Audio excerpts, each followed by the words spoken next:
जी मेरा सवाल ये है, घमंड क्या है? अहंकार, घमंड करना कैसा है? घमंड से क्या होता है? दूसरा सवाल ये है कि हिंदू और मुसलमान में क्या फ़र्क है? आसान तरीके से समझाएं।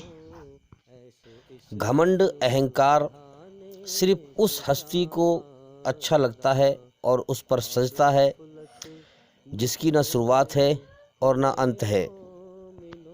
वही सारे जहान का महान मालिक है। उससे बड़ा कोई नहीं, उसके ऊपर कोई नहीं, उसके मुकाबले का कोई नहीं, उस जैसा कोई नहीं। जो ना सोता है ना उसे ओंघ आती है, ओंघ भी नहीं आती है। जो ना खाता है ना पीता है, ना उसके बीवी हैं ना बच्चे हैं, ना वो किसी से जना गया है ना उसने किसी को जना है, ना उसने किसी को पैदा किया है ना वो किसी और से पैदा हुआ है। उसे रहने के लिए किसी मकान की ज़रूरत नहीं, किसी जगह की ज़रूरत नहीं। उसके अलावा जो चीज़ जहाँ पर भी है, चाहे वो इस संसार में हो चाहे इस संसार से बाहर हो, कहीं पर भी हो, हर चीज़ को उसने पैदा किया है। हर चीज़ को पैदा करने वाला वो अकेला है, कोई उसका हिस्सेदार साझेदार नहीं है। जब कोई काम करता है तो उसे किसी से मशवरा लेने की, राय लेने की ज़रूरत नहीं। जब वो कोई चीज़ पैदा करता है तो कहता है कुन, हो जा, फयाकुन, समझ लो हो गई। अला कुल्ली शैइन कदीर, हर चीज़ पर उसका कब्जा, ताकत और कंट्रोल है। अगर कोई सवाल करे कि सबसे पहले क्या था, तो जवाब सुन ले कि सबसे पहले अल्लाह था। हर चीज़ को वो हर समय देखता है, हर चीज़ की, अपनी पैदा की हुई हर चीज़ की हर समय वो ज़रूरत पूरी करता है, खिलाता है, पिलाता है। इस कायनात में उसी की बादशाहत चलती है, जब चाहता है जिसको मौत देकर उठा लेता है। कोई उसकी बादशाहत के फैसले काटने वाला नहीं, किसी में दम नहीं, किसी में ताकत नहीं। इसी हस्ती को कुरान मजीद में कहा गया है अल्लाह, अल्लाह वलम यकुल लहू कुफुवन अहद, कि वो अपनी पैदा की हुई हर चीज़ से अलग और निराला है। इसी को कुरान ने कहा है कि पैदा की हुई चीज़ों की पूजा को छोड़कर पैदा करने वाले की पूजा करो। पैदा की हुई चीज़ पैदा करने वाले के सामने हर प्रकार से बेबस और लाचार और मोहताज होती है। कायनात में जितनी भी चीज़ें दिखाई दे रही हैं, ये सब बेबस हैं, लाचार हैं, मोहताज हैं उस अल्लाह के सामने जिन सब चीज़ों को अल्लाह ने पैदा किया है। हर चीज़ को अल्लाह ने पैदा किया है। तो कुछ ना था, अल्लाह था, कुछ ना रहेगा, अल्लाह रहेगा। वो अपनी मखलूक को, अपनी पैदा की हुई चीज़ को यानी मखलूक को पैदा करता है, फिर उसके लिए जीवन देकर जीवन जीने के सारे साधन देता है। वो किसी के सामने बेबस नहीं है, उसे किसी की ज़रूरत नहीं है, वो किसी के सामने कमज़ोर नहीं है, मजबूर नहीं है, लाचार नहीं है। पहले फरिश्ते थे जो रोशनी से, नूर से पैदा हैं, वो अल्लाह की इबादत करते थे। जिन्नात जो आग से पैदा हैं, वो अल्लाह की इबादत करते थे। अल्लाह ने फिर इंसानों को पैदा किया और अपने लिए पैदा किया। अल्लाह ने इंसानों को जो है जीवन देकर जीने के सारे साधन मुहैया कर दिए। धरती का बिछौना बिछाया, आसमान की छत बनाई। धरती का बिछौना चलने फिरने के लिए बनाया, आसमान की छत बनाई। हवाओं को सांस लेने के लिए चलाया। सूरज को दिन निकालने का जरिया कर्म करने के लिए बनाया। रात को आराम करने के लिए बनाया। आसमान को सितारों से सजाया, चांद सितारों से सजाया। ज़मीन में से हमारे लिए खाने पीने के लिए गल्ला उगाया। हमारे शरीर में ज़िंदगी जीने की ताकत दी उसने। हमारी आँखों में देखने की ताकत दी, कानों में सुनने की ताकत दी, दिमाग में सोचने की ताकत दी, ज़बान में चखने और बोलने की ताकत दी, हाथ में पकड़ने की ताकत दी, पैरों के अंदर चलने की ताकत दी। तो उसने सारा जहान हमारे लिए बनाया और हमें अपने लिए बनाया, ताकि हम उसकी इबादत करें, उसकी पूजा करें, उसकी बनाई हुई रचना के आधार पर चलकर उसे राज़ी करें। उसने हमें जीवन का समय दिया, जीवन जीने के सारे साधन दिए। फिर उसने हमारे अंदर अपनी रचना को रचा। इंसान कोई पत्थर की मूर्ति नहीं है जो ना देख सके, ना सुन सके, ना चल सके, ना फिर सके, ना बोल सके, ना खा सके, ना पी सके। बल्कि इंसान को बनाने के बाद इसको फिर जीवन जीने के तरीके सिखाए। क्या तरीके सिखाए? 2 तरीके सिखाए। जीवन जीने के सिर्फ 2 तरीके सिखाए। याद रखें, हम भी उसी के पैदा किए हुए हैं और कायनात में हर चीज़ उसी की पैदा की हुई है। हम भी उसी के और कायनात में हर चीज़ भी उसी की। अब हमारे सामने 2 रास्ते हैं, एक तो ये कायनात और इसकी चीज़ें, और एक इस कायनात का बनाने वाला। अब हम क्या लेते हैं, ये हमारा इम्तिहान है। जन्नत के सपने, स्वर्ग के सपने उसने हमारे अंदर रखे हैं। चाहें तो हम अल्लाह को भूलकर इन सपनों को पूरी करने के लिए दुनिया के धोखे में दौड़ लगाएं और अल्लाह को भूलकर मर जाएं।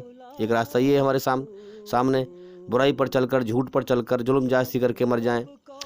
और दूसरा ये है कि इस कायनात की हकीकत पर गौर करके अल्लाह को राज़ी करें, जीवन धोखा है समझें और इस दुनिया के पीछे ना पड़कर अल्लाह को राज़ी करके मर जाएं और हमेशा जन्नत का इनाम पाएं। अब उसने जीवन जीने के 2 रास्ते सिखाए।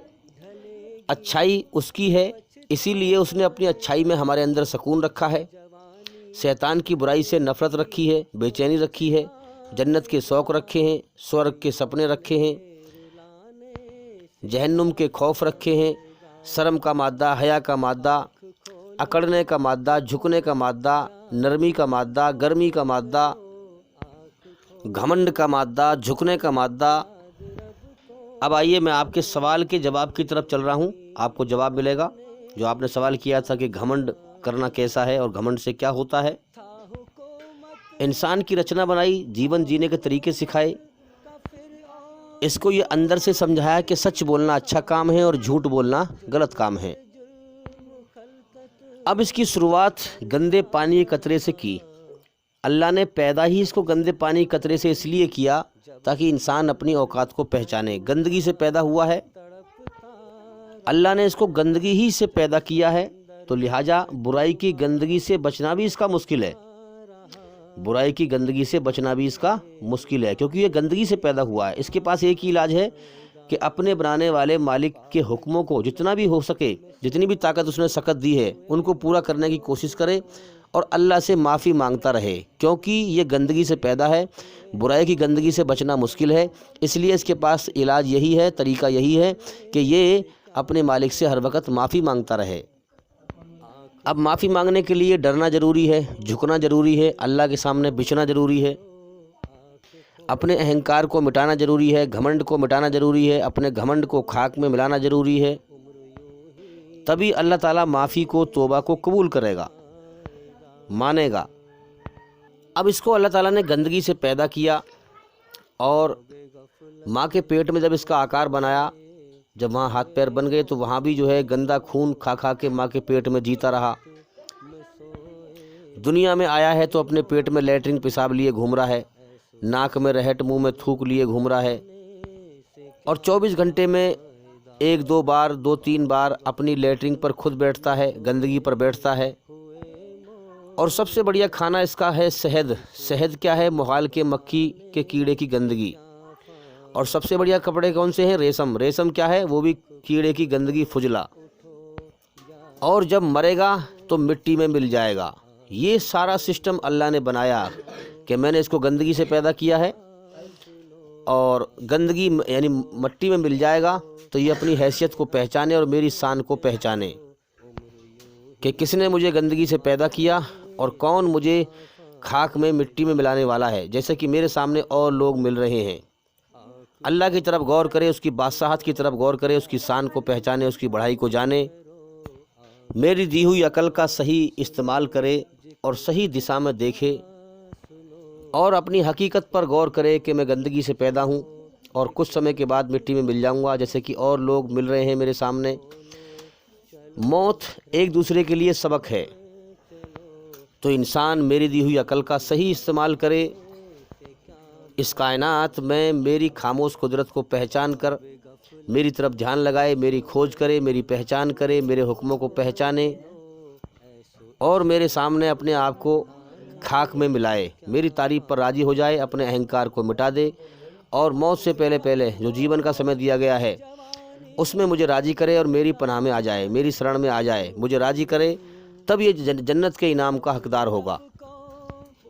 ये मेरी दी हुई अकल का सही इस्तेमाल करे, मेरी पैदा की हुई चीज़ों के आगे सर न झुकाए, मेरे आगे सर झुकाए और अपने घमंड को मिटाए, मुझे राज़ी करे, मेरी तारीफ़ पर राज़ी हो जाए।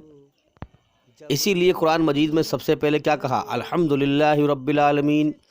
सारी तारीफ़ें अल्लाह के लिए हैं जो सारे जहानों का पालनहार है।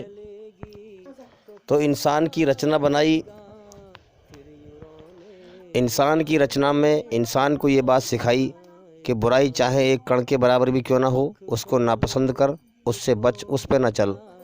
और अच्छाई चाहे एक जर्रे एक कण के बराबर भी क्यों ना हो, उसको पसंद कर, उस पे चल।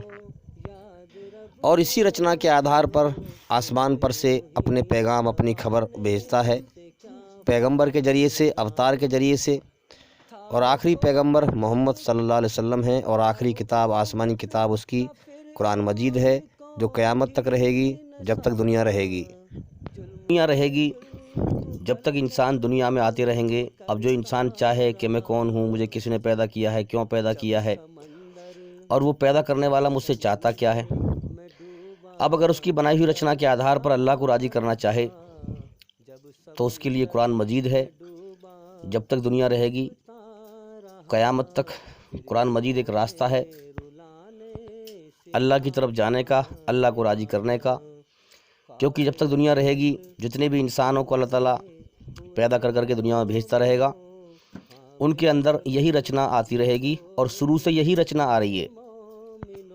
अल्लाह की बनाई हुई रचना इंसान के अंदर बदलती नहीं है, यही रचना होती है। अच्छाई में सुकून, बुराई से बेचैनी, घबराहट, अच्छाई पर चलने का आदेश, बुराई से बचने का आदेश।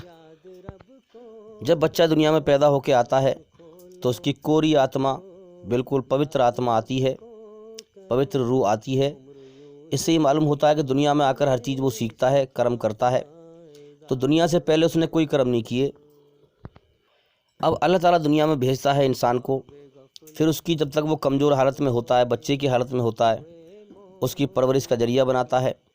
माँ बाप के दिल में उसके लिए मोहब्बत डाल देता है ताकि उसकी परवरिश कर सकें।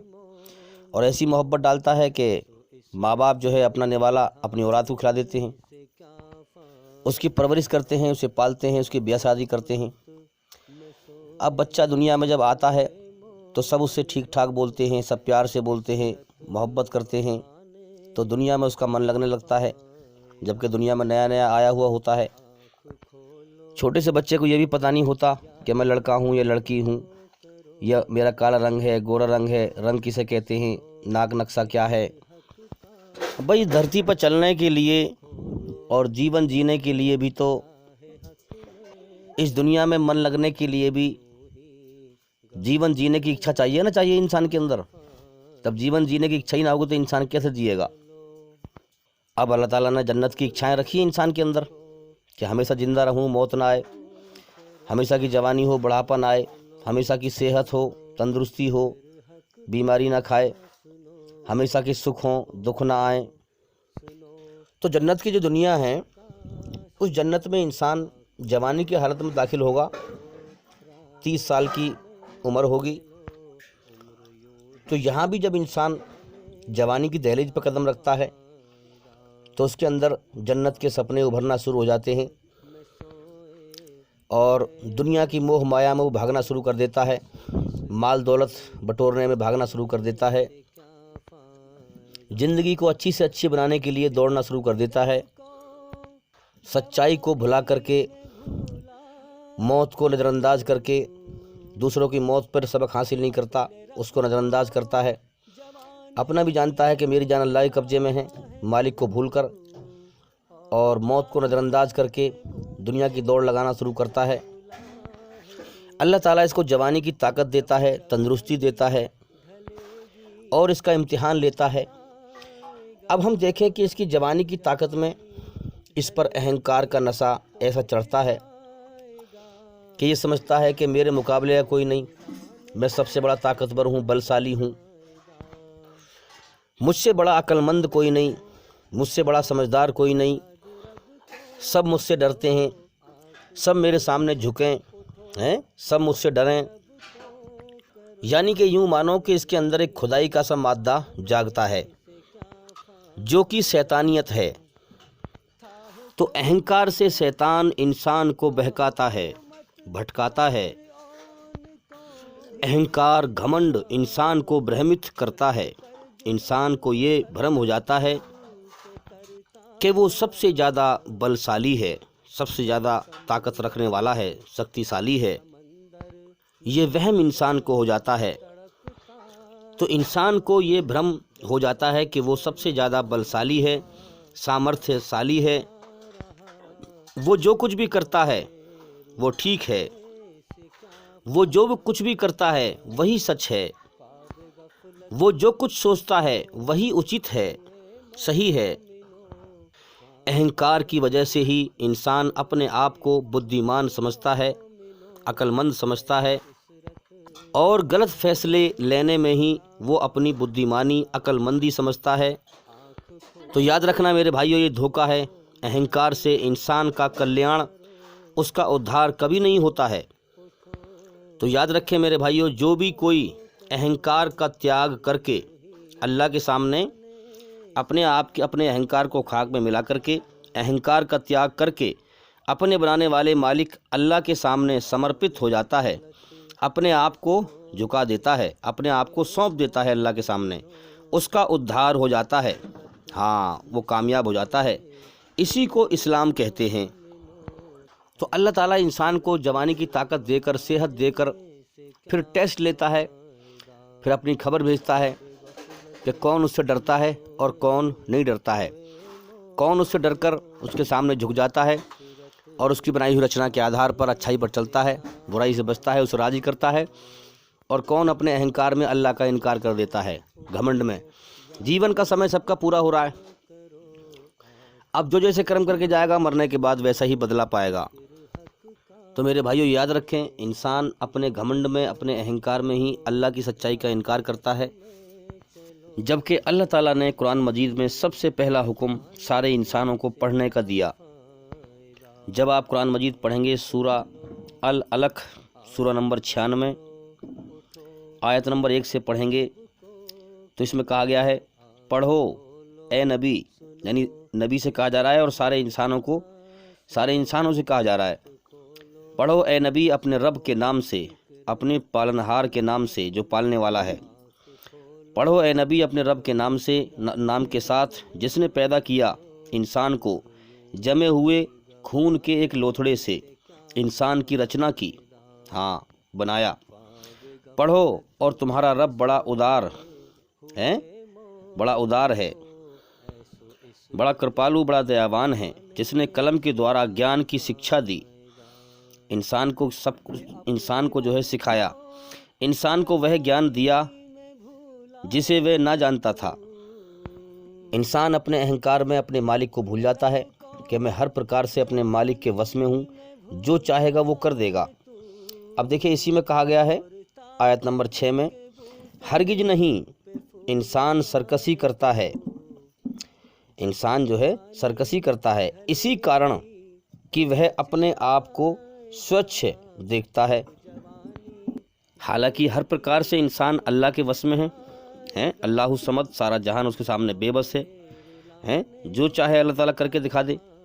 हालांकि मौत के बाद पलटना यकीनन अल्लाह ही की तरफ है इंसान को। तो भाई याद रखें, जब सबका मालिक एक है तो उसका कानून सबके लिए एक ही है, उसका कानून अलग अलग नहीं है। जब सबका मालिक एक है तो उसकी बनाई हुई रचना भी सबके अंदर एक ही है, और उसी रचना के आधार पर उसका कानून भी सारी दुनिया के इंसानों के लिए एक ही है। जब दुनिया में आना हमारी मर्जी से नहीं है तो हमें अपनी मर्जी से अपने जीवन जीने का भी हक नहीं है। हम उसी मालिक से पूछें कि तू हमसे क्या चाहता है, हम जीवन कैसे जिएं। जब दुनिया में मर जाना हमारी मर्जी से नहीं है तो ज़िंदगी की मंजिल तय करने का भी हमें हक नहीं है। तो याद रखें, अल्लाह ने हमें पैदा किया है, वही जान का मालिक है, उसी की मर्ज़ी से दुनिया में हम जिंदा हैं। जब चाहेगा हमें उठा लेगा, तो लिहाजा हम उसकी मर्ज़ी जानें और अपनी मर्ज़ी छोड़कर उसकी मर्ज़ी पर जीवन जिएं, उसे राज़ी करके जाएं, तभी हमें कामयाबी मिलेगी मौत के बाद। तो जब सबका मालिक एक है तो उसका कानून और उसका सच्चा रास्ता भी सबके लिए एक ही है, और वो है इस्लाम, जो ईश्वरीय रचना पर आधारित है।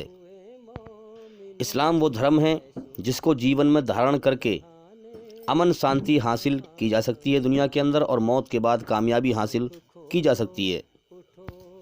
अब सच को मानो या ना मानो, अल्लाह ने छूट दी है। अब एक शख्स पानी को पानी कह रहा है कि ये भाई पानी है कि नहीं, दूसरा इनकार कर रहा है कि पानी नहीं है, तो किस चीज़ का फ़र्क है? नीयत ख़राब होने का फ़र्क है ना। जिसकी नीयत सच्चाई को ना मानने की है, हाँ, अल्लाह उसे अपना सच्चा रास्ता नहीं दिखाता, वो अंधेरे में डूबा रहता है और उसे मौत के बाद सजा देगा। अब बहुत से लोग कहते हैं भाई ईश्वर एक है, उसके रास्ते अनेक हैं। तो मेरे भाइयों, रास्ता भी उसका एक ही है, याद रखें, अनेक नहीं है रास्ते। जैसा कि मैंने आपको बताया कि ईश्वरी रचना हमारे अंदर क्या है, हमारा मन करता है कि हम बुराई चाहे एक कण के बराबर भी क्यों ना हो उसको नापसंद करें और उस पर ना चलें, और अच्छाई चाहे एक कण के बराबर भी क्यों ना हो उसको पसंद करें, उस पर चलें। ये हमारी नीयत करती है, ये हमारा मन करता है। इसी रचना के आधार पर है इस्लाम, जो हमें पूरी तरह बुराई से बचाता है और अच्छाई पर चलाता है। अब इसके अलावा जितने भी धर्म दुनिया में हैं उनमें अच्छाई बुराई में मिक्सिंग है।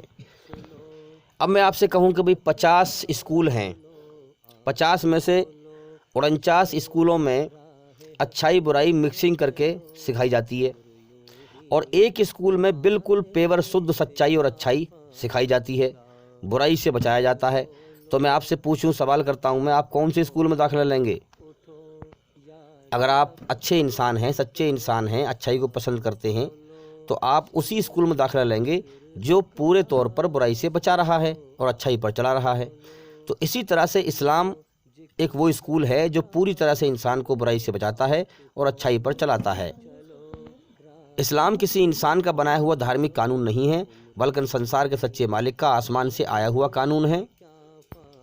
अल्लाह ने साफ साफ फरमाया है कि कामयाब वही होगा जो अपनी आत्मा को बुराई की गंदगी से पाक करके मरा, और नाकाम वही होगा जो अपनी आत्मा को, अपनी रूह को बुराई की गंदगी से गंदा करके मरा।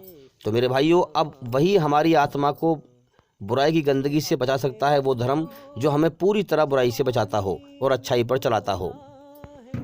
एक हिंदू भाई ने मुझसे कहने लगा कि तुम हिंदू धर्म को क्यों नहीं मानते भाई? तो मैंने कहा कि आप मुझे बताएं कि हिंदू धर्म में जीवन जीने के सारे तरीके क्या हैं।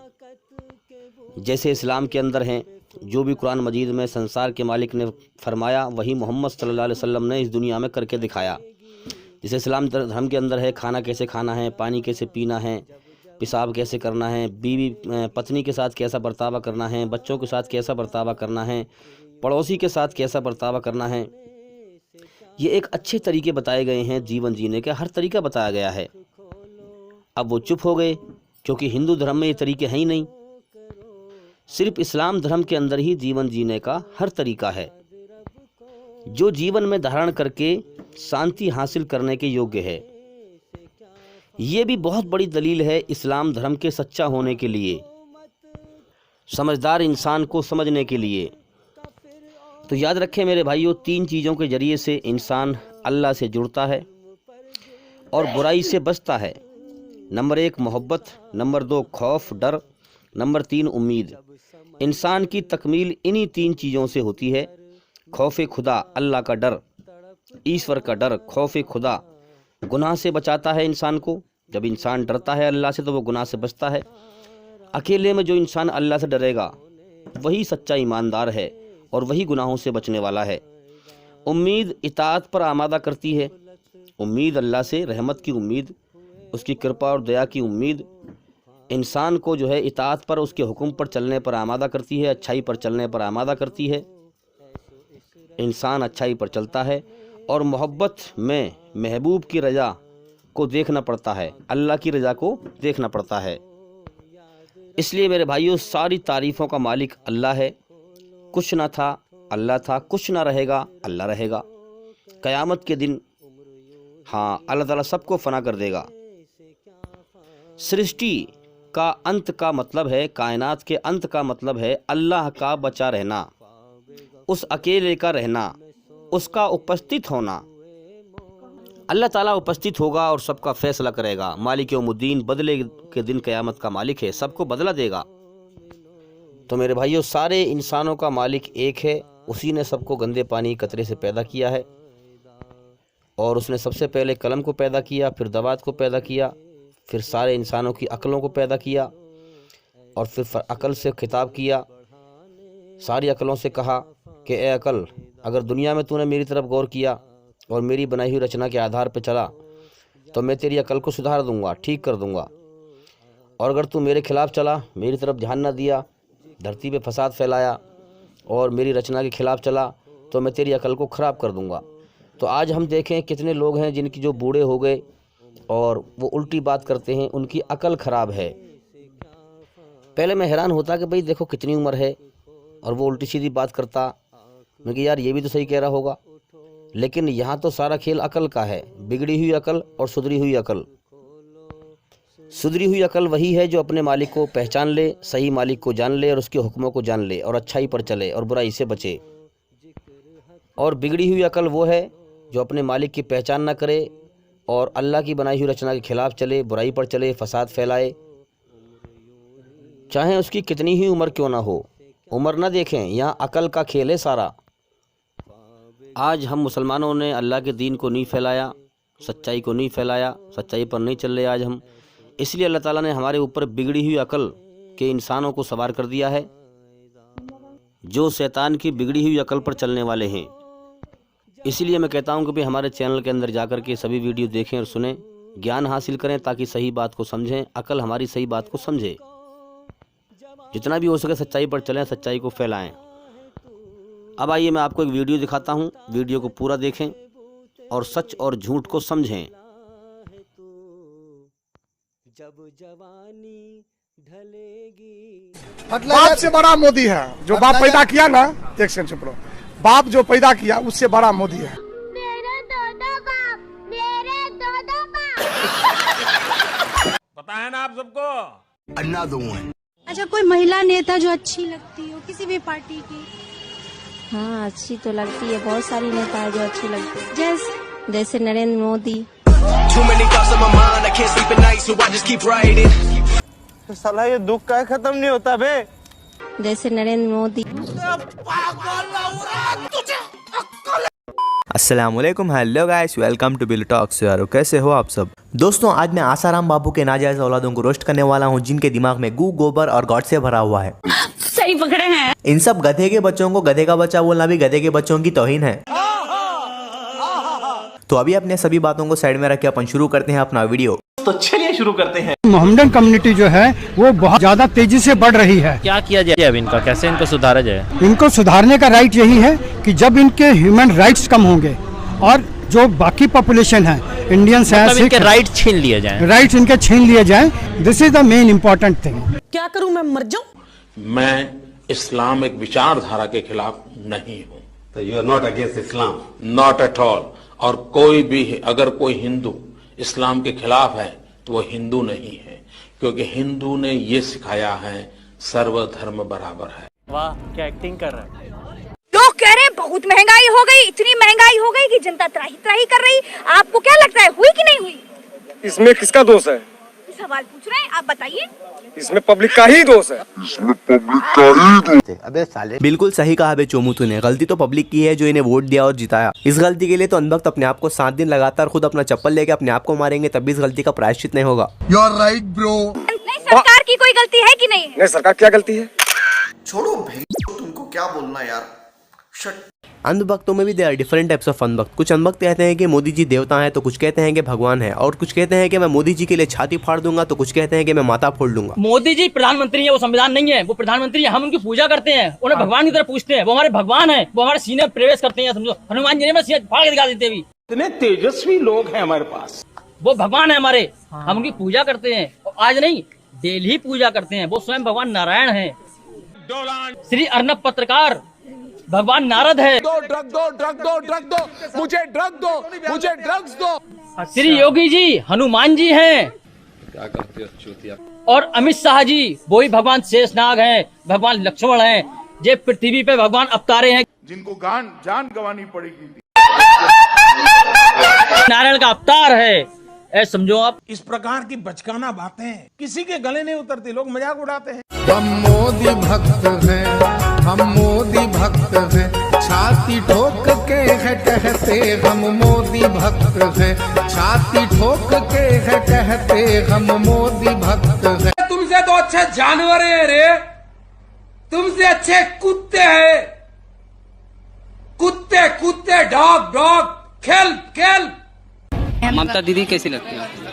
अच्छी है, हमारे लिए बहुत कुछ करती है वो। हाँ। लेकिन वोट यहाँ हम खड़े हैं तो उन्हीं की वजह से खड़े हैं, इनका सब कुछ उन्हीं का किया हुआ है। ममता दीदी। हाँ। लेकिन वोट आप बीजेपी को देंगे? हाँ। वाह बेटा, लगता है तुम गू खा के ही मानोगे। My name Rajesh Kumar and BJP VLA2 west Punjab new Delhi mandal is in India and Modi for support east Asia in Narendra Modi is long life is largest party milky way in India. अरे कहना क्या चाहते हो? Are you also blind in faith? Blind is he is Narendra Modi prime minister coming, welcome back. एक चीज अगर मुझे समझ आ गई होती ना तो मैं एक सवाल तो पूछता। मुझे एक चीज समझ नहीं आई। आप देखा आपने लापरवाही का नतीजा। East Asia in Narendra Modi is long life is largest. पढ़ाई लिखाई में ध्यान लगाओ, IAS बनो और देश को संभालो, लेकिन नहीं। वैसे तो ज़्यादातर अनबख्त अनपढ़ गवार और चिंदी चोर रहते हैं, लेकिन मैं अब आपको उस अनबख्त को दिखाने वाला हूँ जो कि BCom तक पढ़ा हुआ है। क्या नाम है आपका? अशोक।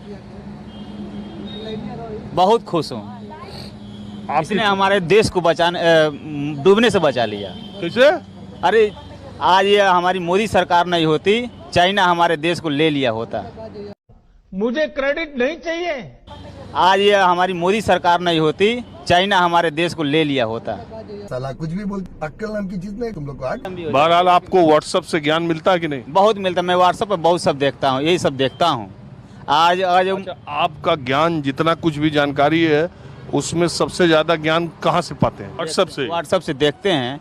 इससे लगता है कि अगर हमारी मोदी सरकार नहीं होती। और वैसे आपने पढ़ाई कहाँ से की है और कितनी की है? हम तो यहीं कुशीनगर से ही किए हैं। कितनी पढ़ाई? BCom कर लिए हैं। What? कितनी पढ़ाई? BCom कर लिए हैं। तो इसमें व्हाट्सएप यूनिवर्सिटी से पोस्ट ग्रेजुएशन कर रहे हैं? हाँ।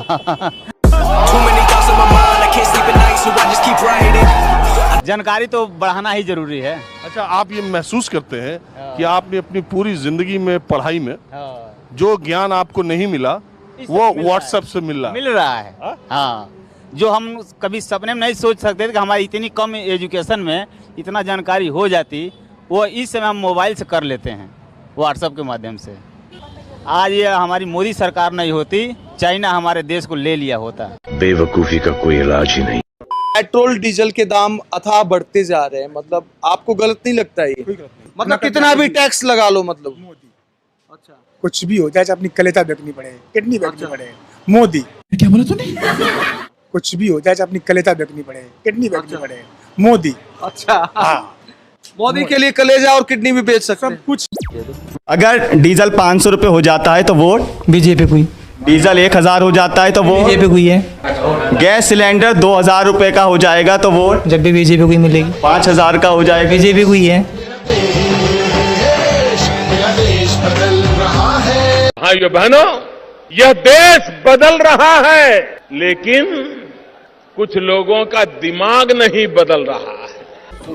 गोबर की बात को सुन लो, हमारे लिए गोबर बहुत पवित्र होता है। खा लिया कर यार ब्रेकफास्ट में। भारत में नहीं है क्या महंगाई? महंगाई बहुत है, महंगाई क्यों ना है। जब मैंने 2 साल पहले स्कूटी ली थी 65 रुपए लीटर तेल था, आज 100 रुपए का लीटर तेल है। पाकिस्तान में महंगाई की खबरें देखकर क्यों मजा आता आपको? वहाँ की वजह से तो ना बढ़ते हैं रेट। अच्छा, पाकिस्तान से आता है तेल क्या भारत में? आपने बताया। हाँ, तेल में ही से आता है। पाकिस्तान से? पाकिस्तान से तो है। आप कहाँ थे ज्ञानी बाबा? I love Modi. Love Modi. कितना ज्यादा लव करते हैं? जितना भगवान से ज्यादा। I love Modi.